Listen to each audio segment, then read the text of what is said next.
ఏంటమ్మా ఎప్పుడు కూరగాయలు కాస్తున్నావు? టైం ఎంత అయింది? 7-5 అయింది. ఇంకా 20 నిమిషాలు 15 నిమిషాల్లో బాగానే వస్తుంది. ఏం చేస్తా, ఇవాళ అలారం మోగి చావలేదు, మేలుకు రాలేదు. కరెక్ట్ 6:45కి లేసా. పని అయిద్దా లేదా అంటే మంచు ఎక్కువ పడుతుంది కాబట్టి ఒక లెక్క ఏంటంటే వ్యానార్థం మంచు పడ్డ రోజు కొద్దిగా లేటుగా వస్తాడు. అందుకని ఒకవేళ లేట్ అయిద్దేమో ఆయన కూడా ఇవ్వాలా నాకు తగ్గట్టుగా అనుకుంటున్నా. అలారం ఎందుకు మోగలేదు నాకు అర్థం కావట్లేదు. శనివారం తప్ప అన్ని వారాలు మోగిద్ది, ఆదివారం శనివారం తప్ప.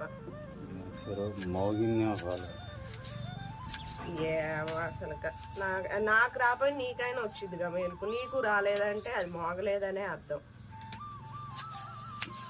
ఇవాళ అయితే ఆలుగడ్డ ఫ్రై చేయమంది సంయుక్త, అందుకని ఒక 4 ఆలుగడ్డలు కోసి ఫ్రై చేస్తా.